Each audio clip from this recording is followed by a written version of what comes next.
minute, Jack. This is a friendly celebration. I don't much like the way you celebrate.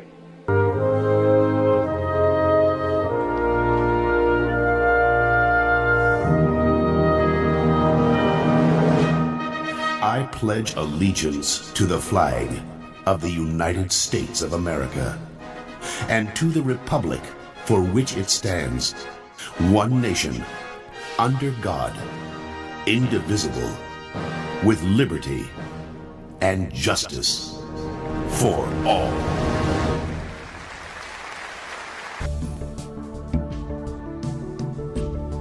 Can you hear me? Now I can. All right. Good job. You sound great, like normal. Yeah.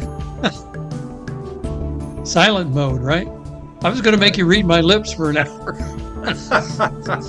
Happy New Year. Same to you. Yeah, we got to start out. We got to start out with some technical difficulties. So. Okay. So, did you have your radio show over the break? I had to skip 1 week that we were up in Utah, but I did. Yeah, I thought you probably went to Utah. Yeah, I had Jeff on. If he mentioned, Jeff was my guest on one of my shows. Oh, good. Yeah, great. I didn't listen to it, but yeah, that's good. I'll go back and listen to it. Yeah. Right after the one that happened right after. Oh, we went in and got Maduro out of Venezuela. Okay. And it was so successful. I called Jeff, and he came on and kind of gave us his 2 cents about how much it takes for special forces to prepare and do something like that so successfully. They'd been down there in the Caribbean for months practicing and staging, and so I had a lot of good comments from Prescott citizens around town that they really enjoyed the show with Jeff. Looks like he's driving. Yeah, just came on. That's good to hear. See that, Jeff? You're a hero in Prescott now. You were a big hit. You were a big hit, brother. All right. I love Prescott. I really do. Did you tell him, Ken, they listen every week to him on 4 Men in America, and you. Free plug, right? Yeah, you were. Yeah, I'm on every Tuesday, and Jeff was my guest. Last week or the week before? One of them. I think last week. Yeah. Yeah. Good to be on. Well, I've been too long without you guys, so I can't be on the whole time because I am out Navy training, and I'm meeting with somebody here pretty soon. So okay. Well, stay. But there's so much going on. My goodness. Yeah, there is a little bit going on, right? Let me let Zack in, and he's calling. I haven't seen Paul yet. I don't know if he's back from his trip or not, but we'll see if we can get Zack on. So I wanted to start out tonight with giving you a little bit of info about a book that I just bought. I hope I can hold this up to the camera.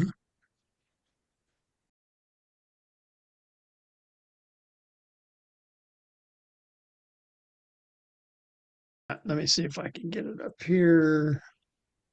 I'm trying to get this in the screen. How can I do that? Yeah, I think your background screen's blocking it out. Yeah, there you go. Oh, the It's Trump it's called the Trump Economic Miracle. Okay. And it's written by Art Laffer and Stephen Moore. Oh gosh. And it's a new book on Amazon for I think it's like $15. So wow. It's got a little prologue by Trump, and then the rest of it is good. A lot of information. So I'll let our audience, and I'll put a link in the description of this video about that book. And thanks for joining us, Zack. Can you hear us? Oh yeah. Okay, good. So welcome, sir. Happy New Year. Happy New Year to Jeff. And all you guys. Yeah. The other thing I want to give you is a kind of a summary of the 15 questions that I put you through, the torture on the last show. I've blocked it totally from my mind. I can't even remember what they were. I know. Well, The averages per person, Paul was a 4.47. Well, you remember tell us. You remember it was 1 to 10, right? Oh, 1 to 10. Okay. Or yes to or no to yes. So Paul's average for 15 questions was 4.47. Ken was 5.32. Jeff was 3.67. So I don't think he's shocked at that. No, not. And I was 4.86. All so right. Ken and I were the most optimistic, and Paul and Jeff were the most pessimistic. And we had, let me see, we had, what was it? I think we had 5 questions where we were all under 5. We were all under the median. And the other questions we were over. So the SCOTUS tariffs, we averaged 5.5 on that as a group. That decision hasn't come out yet, has it? Hadn't come out yet, No. right? The filibuster, we were 5.5.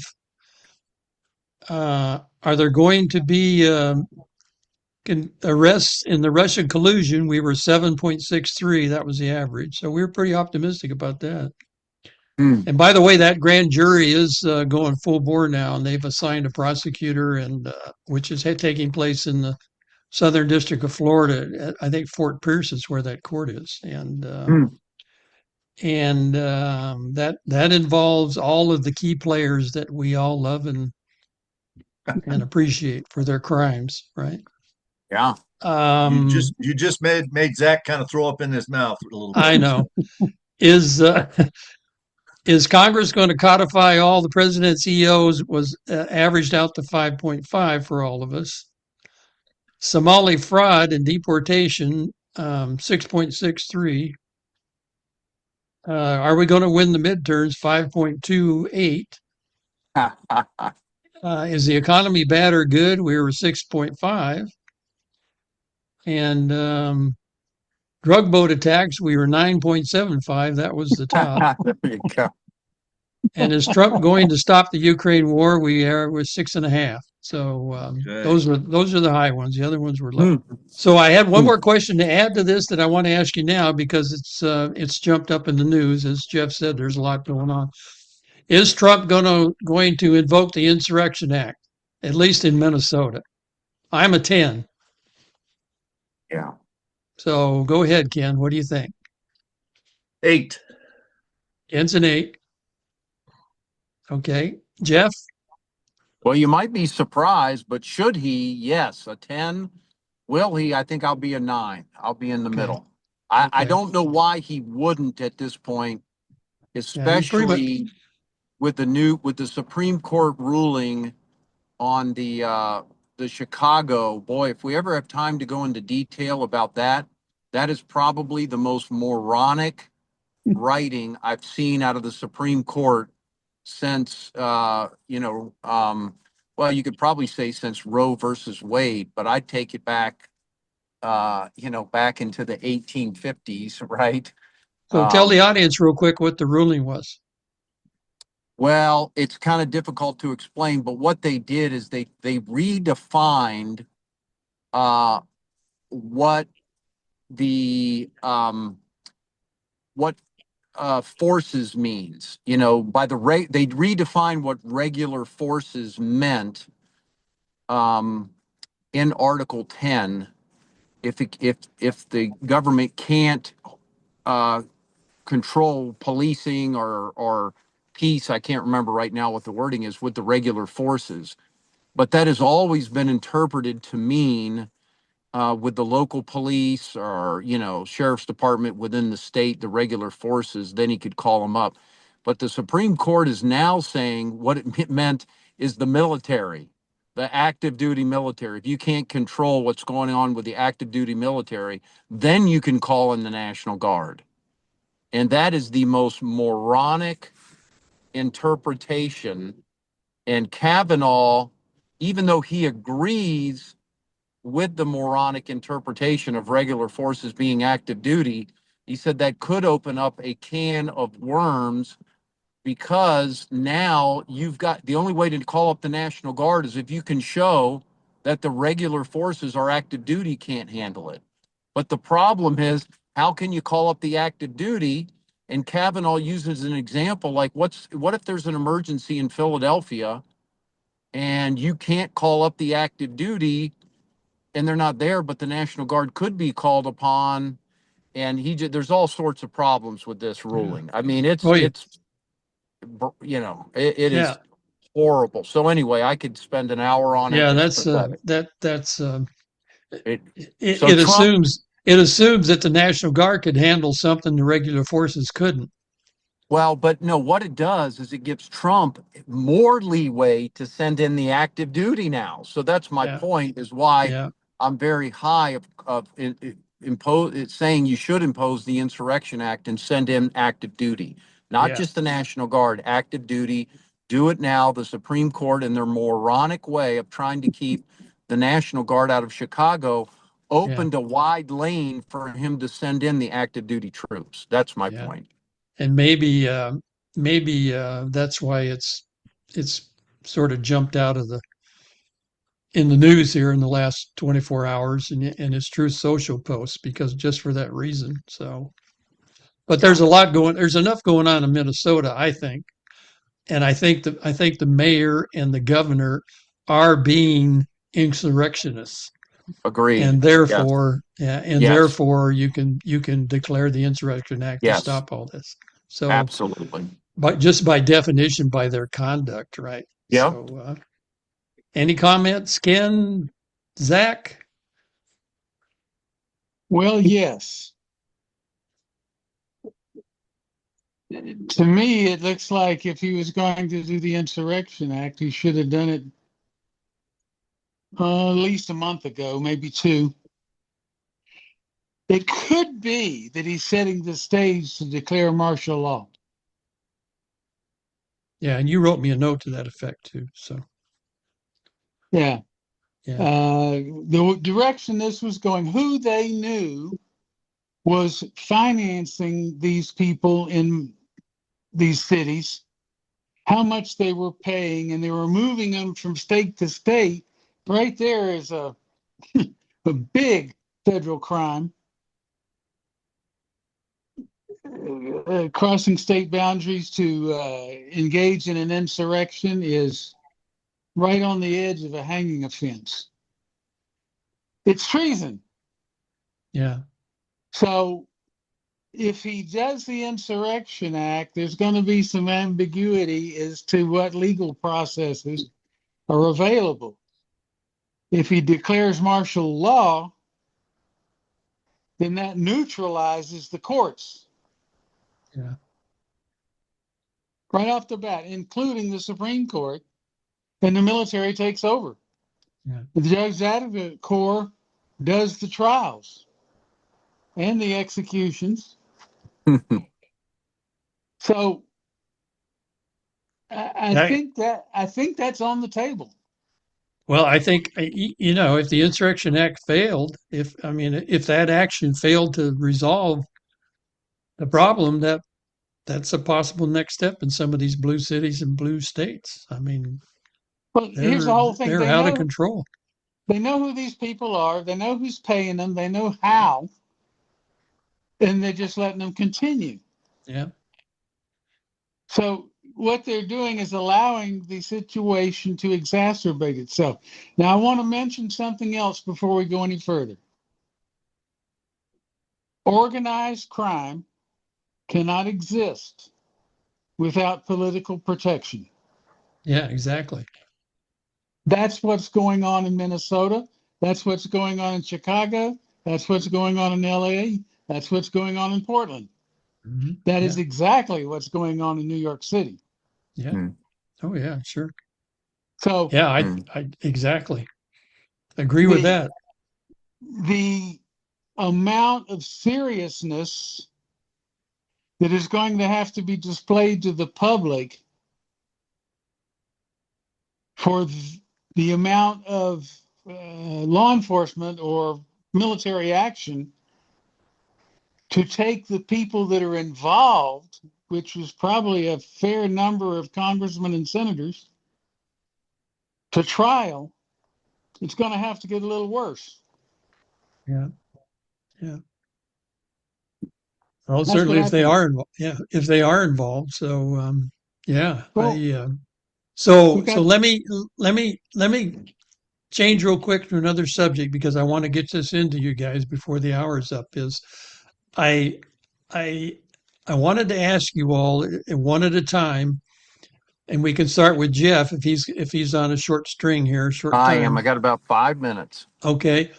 What are your 5 things you would tell the public, the electorate, they can do to help President Trump make America great again? What are the 5 things that you'd recommend that they could do? If you stand in front of your heirs meeting and that somebody asks you that question, Jeff, what would you tell them? Well, I mean, I'm writing a book on it. Right? And my thing is I think to make America great again, it's up to the people, right? Yeah. I mean, we need to, it's not, Trump is not going to make America great again, Yeah. period. So what can they So, do to help him out? well, the 5 things they need to do is first, everybody needs to get their priorities straight. Okay. Okay. And it's liberty or death. We need to go back to Patrick Henry's liberty or death. We do not value liberty enough. We don't understand it.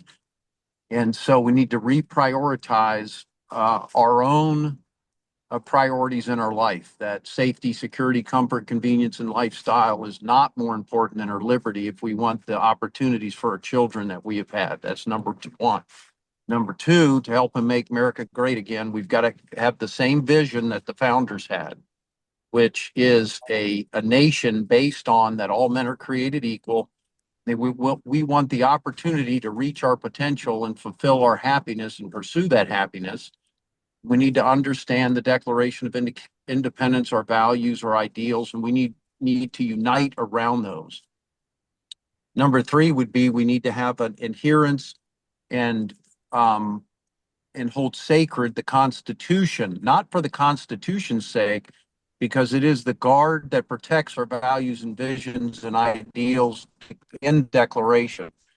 And that the more that we do not understand how to support and defend the Constitution, the more those ideals and visions and values are going to be threatened. So we need to learn and understand the Constitution.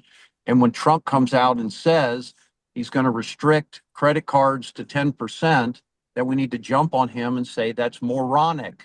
That's idiotic. You do not have the power. You can go through the legislative branch, but that's not up to you. But when he goes into Venezuela, obviously that is allowed under the War Powers Act. People are saying unconstitutional this or constitutional. Please read and understand these things so when you comment on them, you know what you're saying. And so be willing to call him out to make America great again. We don't want any future president having powers that we're allowed Trump to have. We need to hold him accountable to the Constitution. Number four, we need to make sure the people that we elect, it's the right people in the right places, that we vet them, that we make sure we hold them accountable, and that we are also qualified to hold those positions if we need to be in that same place. And then we need to ensure, and number five would be that we need to ensure that the government is able to execute on the things that they need to do. And right now that they are not executing in the way they should, because the legislative branch is dysfunctional and impotent. They need to get rid of the filibuster. The lawmakers need to make laws. We need to get back to a functioning government. So those are my 5 things in a quick nutshell. And of course, I could spend hours on each one, but those are it. Good. Thank you, sir. That's great. All right. And with that, though, I appreciate all you guys, and we'll be trying to be on next week. Yeah, be safe, Jeff, and say hi to all the guys. All right. Take care. All right. Take care. So, Ken, what do you think? What are your 5 things that you would advise the listening public that they could do to help President Trump make America great again?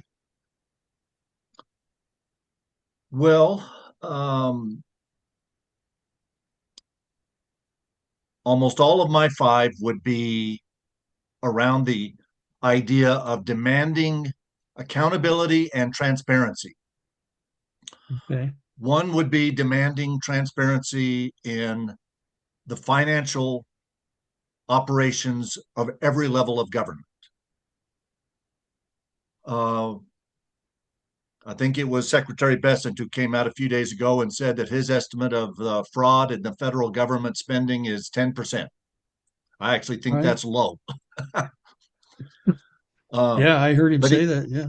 But even if it's 10%, the federal budget this year is $7 trillion. 10% is $750 billion.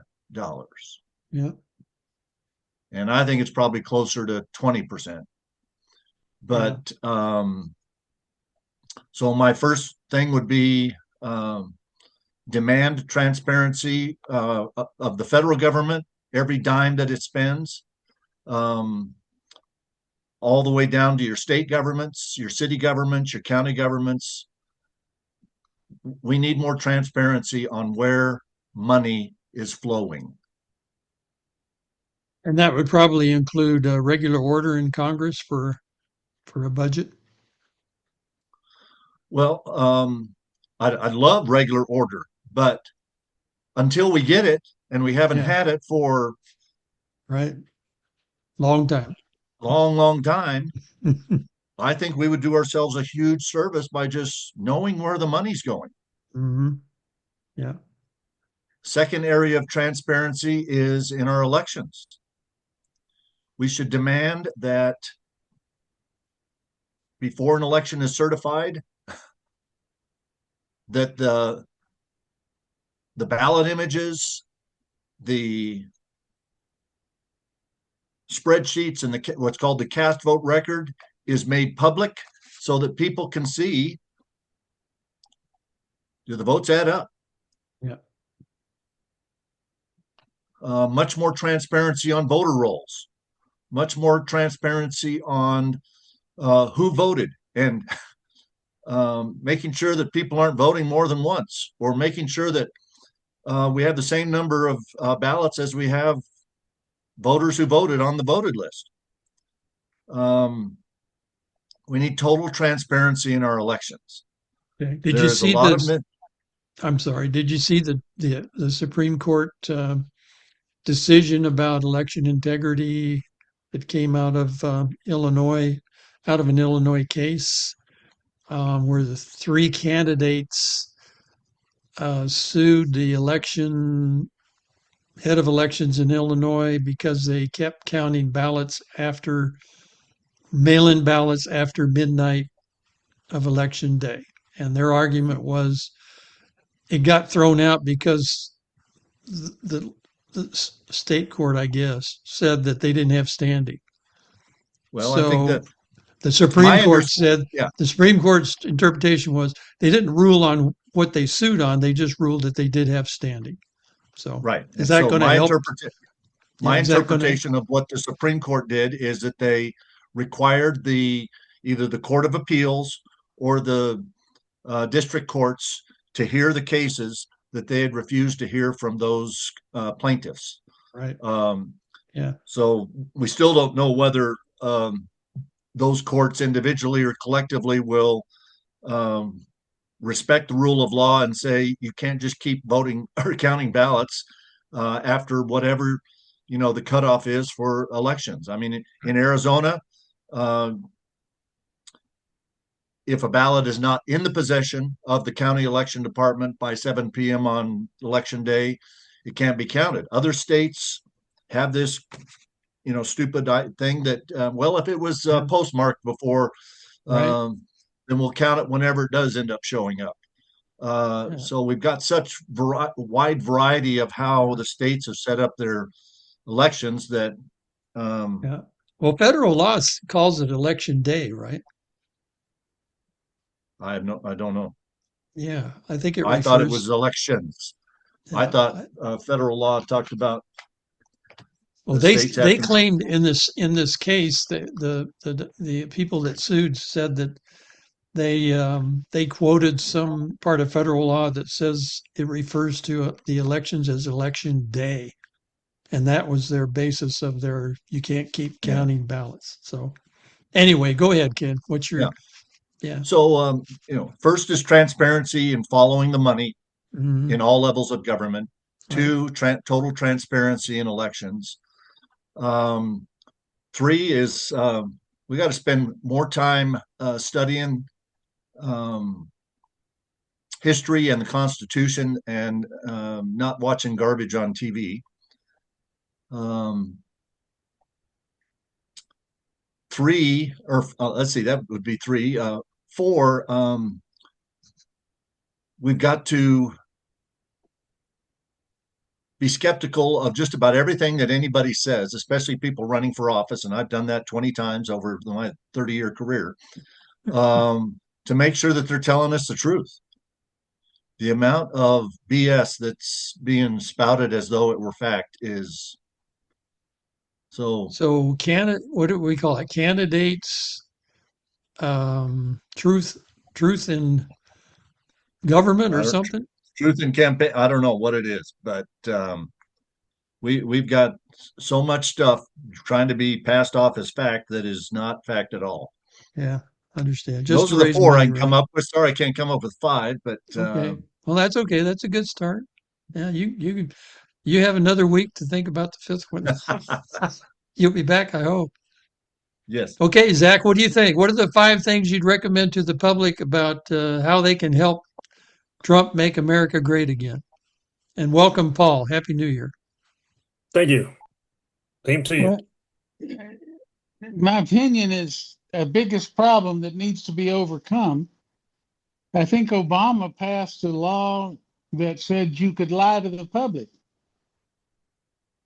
and it was okay. I think our biggest problem to overcome is integrity in the press, because they don't tell both sides of a story. They skew it. And we need to hold them accountable by raising hell every time they do it. The next thing is, in every country that I've talked to that's seen has photo ID to vote. I've got some photo IDs from Mexico. It's hard laminated. It's got the person's photograph on it. It's got their address, where their voting area is, their fingerprint, and it's issued by the government. If Mexico can afford to do that, by golly, the Americans can do that. The number 3 thing is people have no concept of the function of the military. I think that every graduating senior from high school should go through basic military training, boot camp. I like that one. That's good. Take some of that immaturity out of them for sure. Well, I think political officials should do the same. Yeah, go through political boot camp or go through military. No, military boot camp. Okay, there you go. The other thing is that you have to be a natural born United States citizen to run for any political office in the United States. Okay. So that would be, we'd have to, does the law say that now and we're just avoiding it, or would we have to make a new law? It says that for the president. It doesn't say that for everyone else. Okay. Right.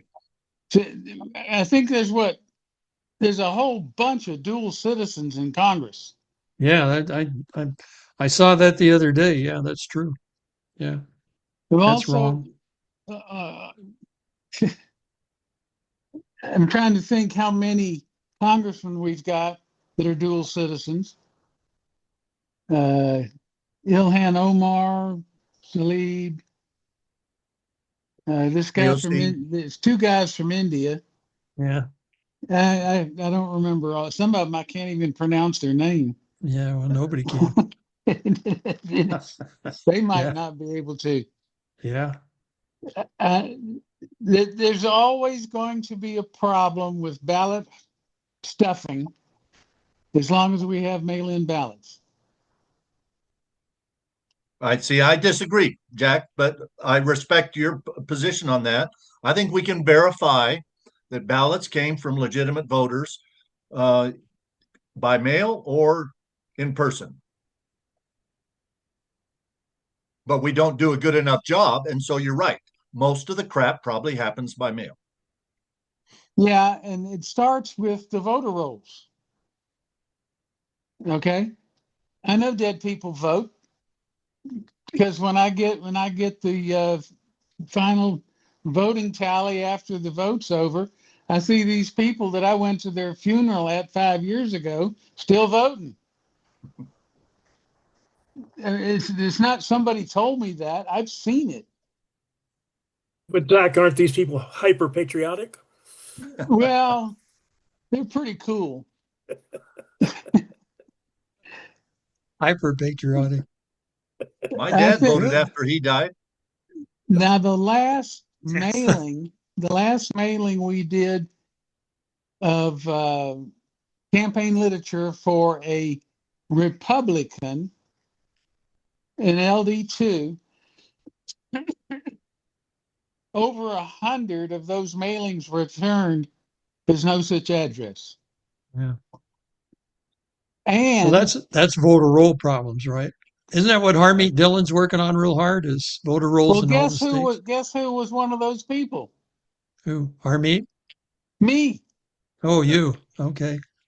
Gotcha. The post office returned my ballot to the county saying that there was no such address. Yeah. But they delivered my wife's, which was the same address. Wow. Good job, okay. USPS. Yeah. Got it. It's the integrity of the voting system is assumed. Yeah. It's not verified. Yeah. It's certainly under scrutiny by a lot of people now. So that's one of the things that I address in my 5 things. But go ahead, Zack. Anything else? I took down 5. Do you want to go for 6? Well, I'll stay. Those are the important ones. Okay. So you guys want to hear my 5? Yes.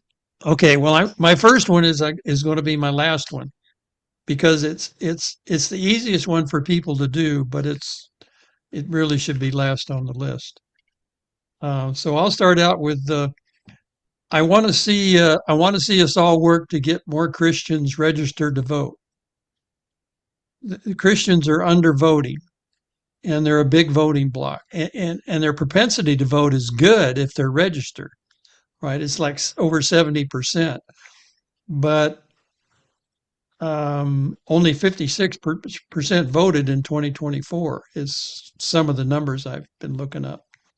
So we need to work on our Christian friends to vote, to get them registered to vote. Now, maybe that means getting your church to hold a registration if they'll do that, and if your pastor will allow it, right? Not voting, just registration, just voter registration, right? That means they can be of any shade of color. They can come in and register to vote. They don't have to be one or the other party or anything. So the second one is I recommend that they get involved with some election integrity group like Catherine Engelbrecht's True to Vote, which is easy to look up on the internet, and she's doing some really wonderful things, a lot of computer stuff, and so that's an organization that everybody can join and take part in and learn about some of the things Ken was talking about and some of the things that Zack was talking about. There's a voter right there. He's not old enough. He's not old enough.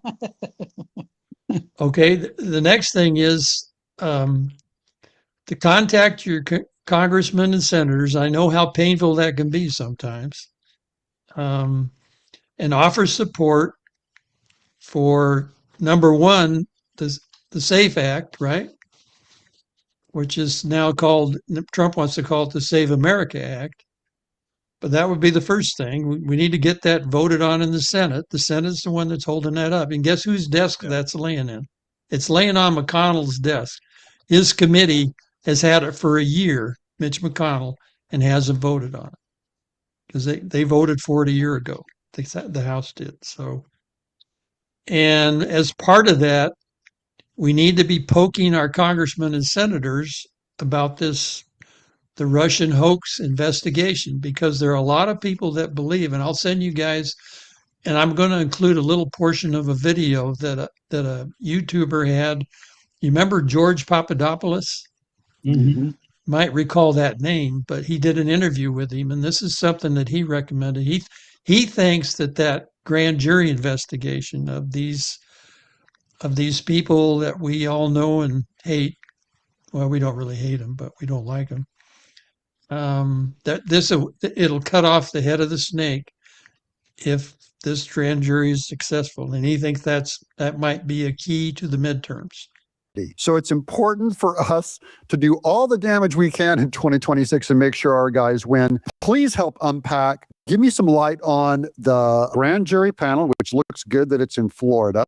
And tell me about how big, just huge and sweeping that thing is. Yeah, I mean, definitely you mentioned people potentially being indicted or sentenced. Look, they've crossed the Rubicon. We've never had a former president raided, indicted, or convicted, or had a mugshot, and President Trump has multiple mugshots, unfortunately, because of the lawfare that began in 2016 when I was foreign policy advisor on the Trump campaign. And then that, of course, metastasized into various other scandalous actions by the Democrats and the weaponized Department of Justice, including impeachment 1.0, impeachment 2.0, the Mueller investigation. Then, of course, you had the raid, the Jack Smith nonsense, the shenanigans of January 6th, the attempt to keep candidate Trump off the campaign trail this past election. I could go on and on and on.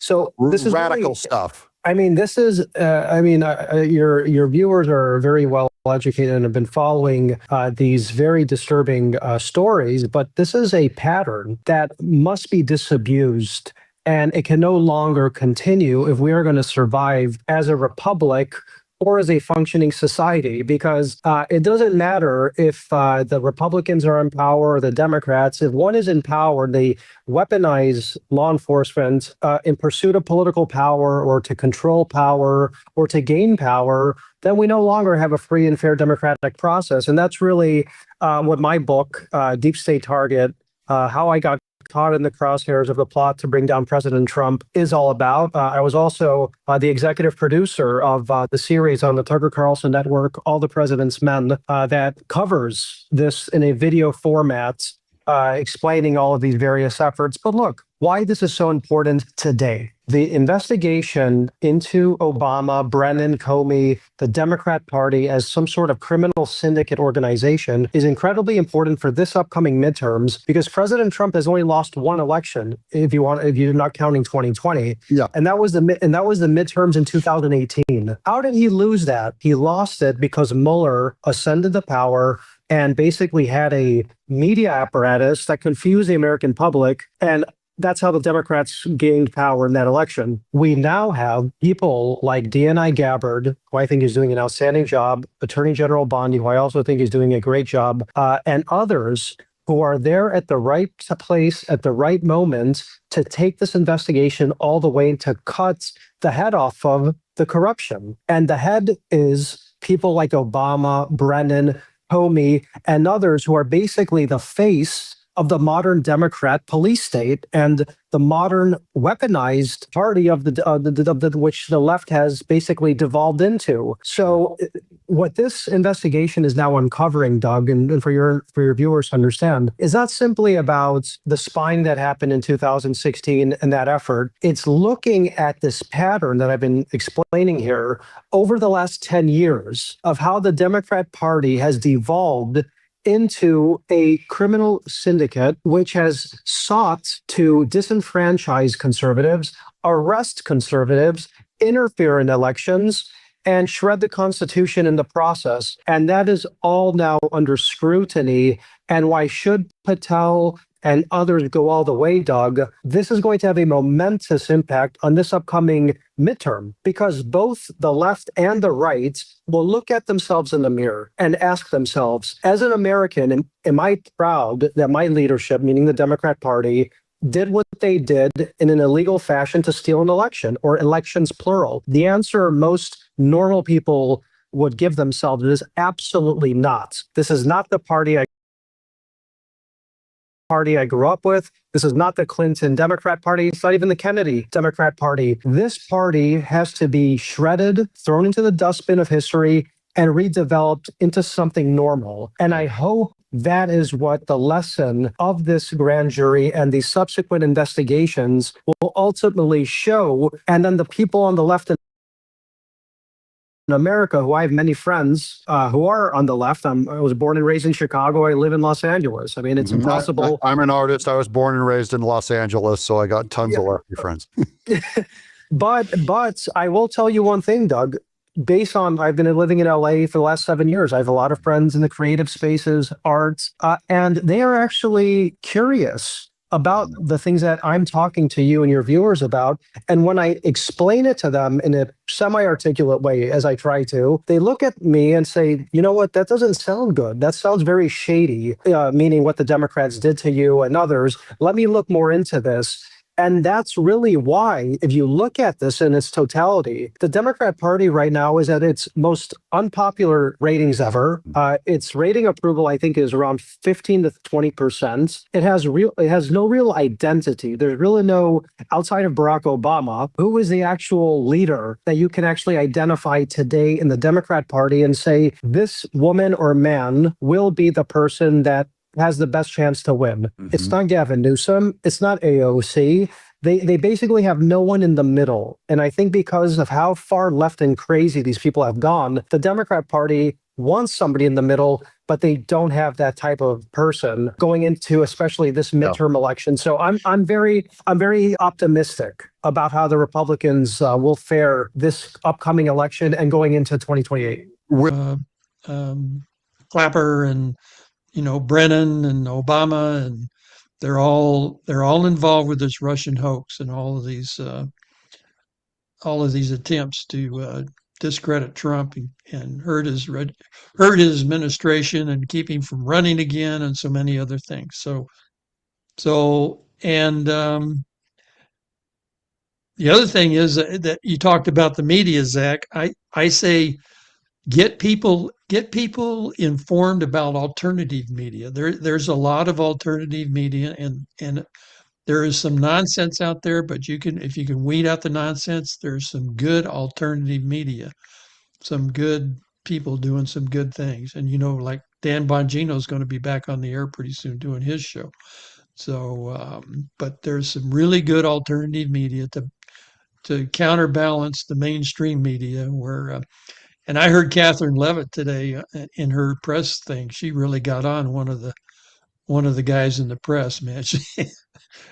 She went off on this guy, so it was really good. But we're all fighting that problem of the mainstream media, and I think the way to crack that nut is to use the alternative media that's available, not necessarily social media, but alternative media like YouTube, Rumble, some of those places.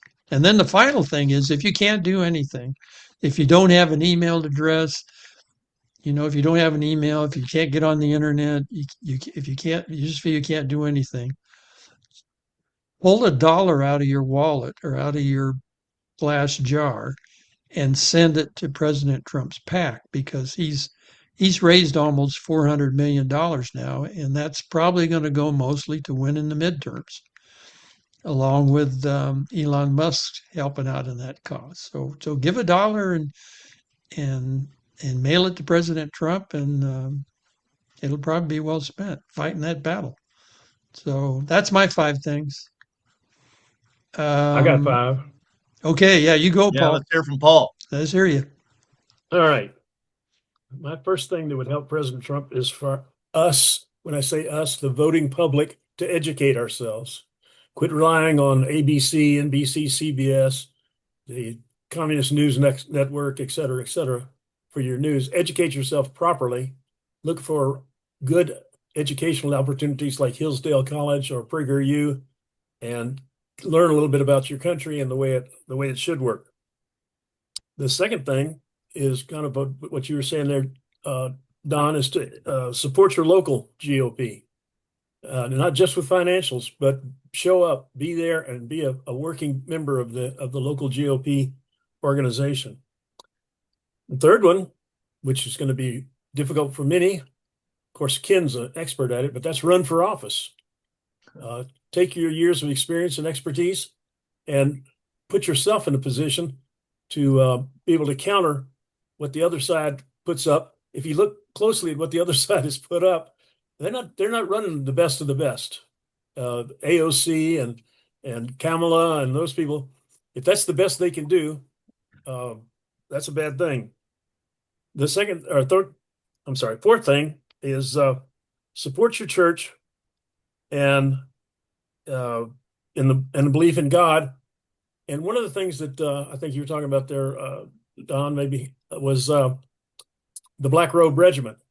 If you're familiar with the Black Robe Regiment, they run an organization of pastors, priests, religious leaders to prevent, or not prevent, but to educate their flocks on our system of government. You know, the Johnson Amendment came out back when Lyndon was running for office because he probably wasn't being able to steal enough as a representative, so he's running for senator. And the preachers in his area were just slamming him. So he went to the IRS and had the Johnson Amendment added to the IRS code, which said the church would lose its tax-exempt status if the preacher preached from the pulpit political ideal and ideology. And so that's been the law since back in the 50s, I think, when Johnson was first entering office.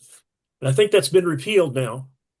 And so, but the pastors and pastoral leaders are afraid to stand in the pulpit and tell their flocks what they believe, who they believe is the best candidate from the church's standpoint.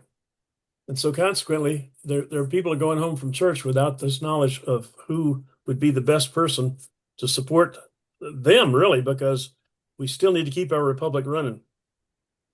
Well, and the final that's, thing. no, I just want to add to that, Paul, and that's great. That's good, especially the church stuff. But we have to convince our pastors that they can take positions on policy arguments, right? Right. The church has certain things that we're going to be against certain policies, and the church can take that stand. Now, I'll give you an example of our pastor made an announcement in our church. He actually sent an email out about when we had this amendment on the ballot here in Florida for abortion, right?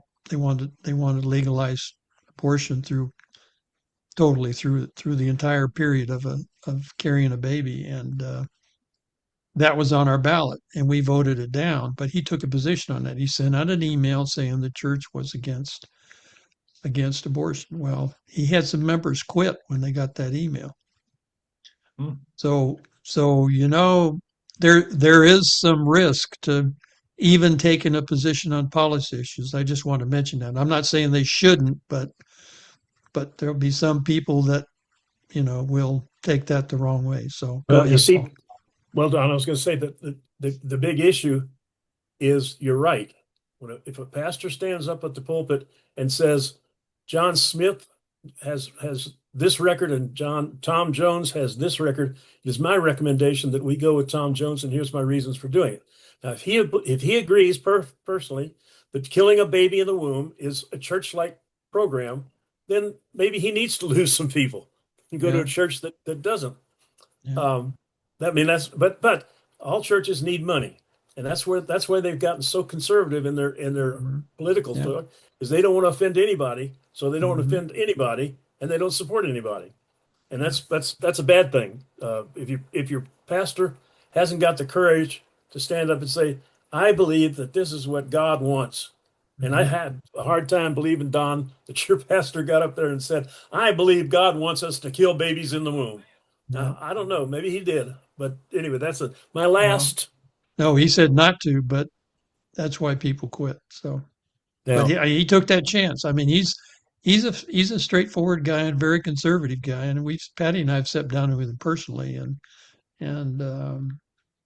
he knew that possible consequence, but they're always doing that balancing act, right? Yeah. It really is. Yeah. So go ahead. Okay. What's your fifth one? My fifth one is support local law enforcement and law enforcement in general. All these mobs that are attacking ICE, I certainly don't wish them any harm. Well, that's not true exactly, but I think they should be. I think they should be. They need to think past the end of their nose, is what it is. These people, and there are those that are just getting paid. We know that they're just getting paid to protest, and it needs to be stopped. What's going on? I mean, when you watch this stuff in Minnesota, it's insanity. Yeah. I mean, what is going on? The mayor says that they're arresting his neighbors, right? If they're your neighbors, you might want to move. Yeah, or move your neighbors, which is what the law enforcement is doing. Yeah, they put two Somalis onto on an ICE post. They're both wanted for murder, living in Minnesota, living in Minneapolis, that they're looking for. He says, these are your neighbors, Mayor, so wake up, right? But anyway, yeah, okay. That's a good one. Yeah, fully support law enforcement, so. Very good. Okay, guys, that's great. Thanks for joining in on that. And I was taking notes. If I was looking down here and I was paying attention. I was just writing down your comments. So that's good. Good stuff. People are looking for, they're looking for guidance. I think there's a lot of people now, especially with where the country's at, where we're going, and they have to understand that we've got to win the midterms. We have to, because it'll be just total turmoil. It'll be Portland and Chicago and Minneapolis and LA on steroids in Washington, D.C. in Congress, in the House, right? I mean, there are people that will don't care about the rule of law, could care less about what the Constitution says. The first day, if the Democrats won Congress, and they would immediately file impeachment papers against Kristi Noem and President Trump, and just go down the list. So, and that's all they'd be. That's all they'd be doing for 2 years probably. So, anyway, people need to wake up and say it's not a given that we would lose the midterms after we win the presidency. We can turn that around, but we've got to get involved. We got to be serious, and we got to show up at the. You got to turn out. It's a fact that people don't turn out for midterm elections, and we got to change that. We just got to influence that. So that's what we're going to work to do on this program, and keep trying to help people understand that. So, any other comments?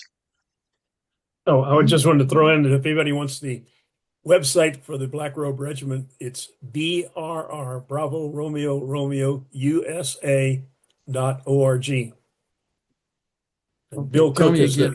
Tell me again, Paul. Okay. Bravo Romeo Romeo Uniform Sierra Alpha.org. So Burr USA. That's it. Burr USA. I'll put that in the program notes too, so that people will have that link to it. Okay, last comments, guys. Anybody? Zach, Ken, Paul? Yeah, I need to point something out. Yeah, go ahead. The Christian churches in America were the first ones to be attacked by the far left liberals. Sure. Yeah, exactly. I know in my particular church, the Episcopal Church, they appointed this woman, and the first thing she did was break all the laws of the Episcopal Church USA by appointing a bishop who was a practicing homosexual. Yeah. Yeah. And about 2/3 of the congregation disagreed with her. So she closed their churches and sold them. Okay. When was this, Zach? How far? 2001, 2. So Wow. within the last 20, 30 years? Yeah. This was in Rio Rico? This was in the United States. Oh, in the United States, yeah. Yeah, her name was Catherine Jefford Shorey, Schori. Yeah. And the presiding bishop in England at the time, I believe, resigned because it was determined he was a pedophile.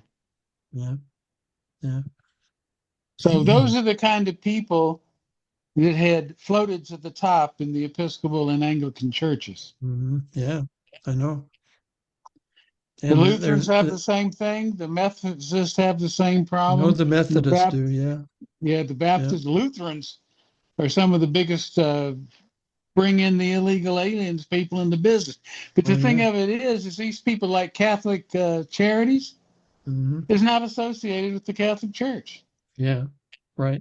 Just got the name, right? They got the name. Yeah. Yeah, that's But one of the. They got paid to bring these illegal aliens in and settle them in the United States. Yeah, big NGO, right? They had a big operation going in Panama, right? Down there in the, right? Yeah, in the Darien Gap. Yeah, Marion Mayorkas went down there and gave him a campaign speech. Yeah. Where is that guy, by the way? Where do you think Mayorkas is? I tried to look him up, and nobody knows where he's at. Do you think maybe you know where he's at? Is he out of the country? I think he's pretty quiet. Yeah. Oh, he's quiet. Yeah, he's quiet. But I think he's been silenced. Yeah, I'd sure like to see him in jail. I mean, I'd love to see a picture of him in jail. That would be. This is the guy that I think he was the guy that opened the border. I don't think Biden even knew what was going on, and Mayorkas just did it. He didn't, So anyway, water under the bridge. We got all that turned around now. Oh yeah. Yeah. I want to point something else out too. Almost all of these violent protesters that you're seeing are females. Oh yeah, white females. White females. Yeah. White liberal females. Yeah. Oh yeah. Bleeding hearts. Yeah. Yeah. Well, we just need to see more. I sort of like it when they break the windows and drag them out of the car. I think that's pretty cool. So, a lot of people don't like that, but that's what Border Patrol did. I saw Border Patrol. They were messing with some Border Patrol in a gas station, and they didn't stand for it. They didn't tolerate it.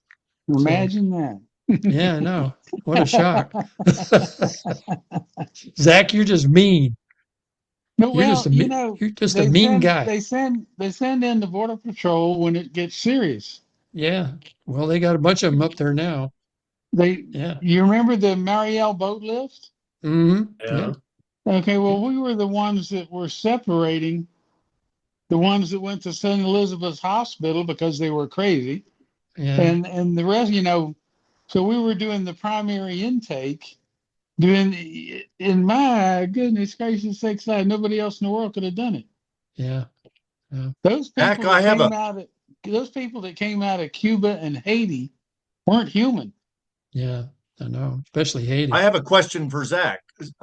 When they talk about sending 2,000 or 1,000 or whatever more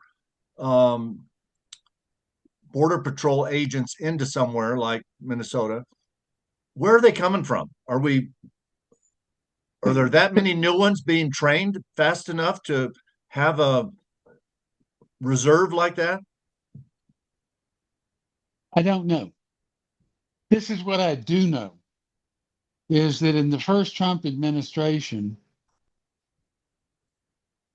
let's see, who was president in 2000? We started ramping up when the border became a big issue. Yeah, Bush became president in 2000. Yeah, Yeah, and yeah. like my station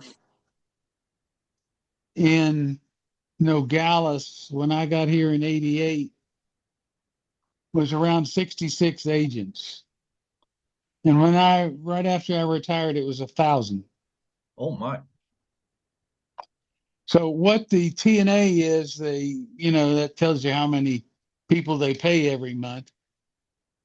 I don't know what it is, but it's in the thousands. Okay. And I don't think it'd be a big strain. 2,000 border patrolmen off the north and south and east and west, and they got border patrol in Puerto Rico and all over the place. Ask for volunteers, right? I don't know if they do that. I would think that they would want people that at least were journeyman agents with 3 years experience. Yeah. I would think. Yeah. You don't go bear hunting with a switch. Yeah. You don't send somebody out there that you don't think's ready to deal with, but you know they're going to run into. Oh, sure. Yeah. So, and you look at the Border Patrol agents there, whenever you see that brown patch on the shoulder, Mm-hmm. on the left shoulder instead of the blue moon, Yeah. that's BORTAC. Right. Those are tactical Border trained Patrol. agents. Yeah. And they just don't mess around. Yeah. Well, those are the know? guys that went into the school down in Texas when the sheriff wouldn't go in and save the kids, right? That was Right. BORTAC. And they were off duty. Yeah, they were off duty. They said we'll take care of it. Yeah, I know.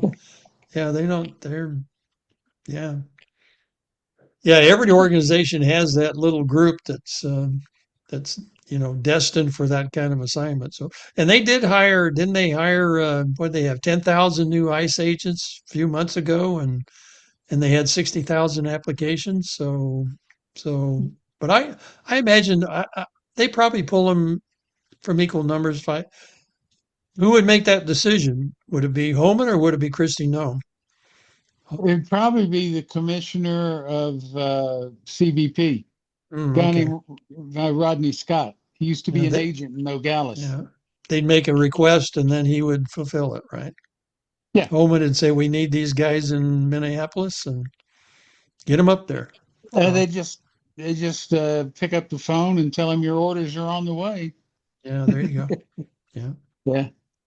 Okay, folks. Thanks very much, everybody. Thanks, Zack, for joining us today. Thanks, Ken. I want to thank Jeff for getting on for a few minutes. That was great. Good to see him. And Paul, thank you for coming on. Hope you guys had a really nice early Happy New Year, and we look forward to 2026. It's hard to believe. It's already 1/24 over. 2026 is already 1/24 over. It's just amazing that you talk about 2026. I don't know how time goes by so quickly. I know, 2026. Oh my goodness. Yeah. I remember graduated from high school in 1964. Well, let's not forget that 2026 is 250 years. So yeah, that's right. And there's a big that this is that we celebrate America a quarter of a millennium.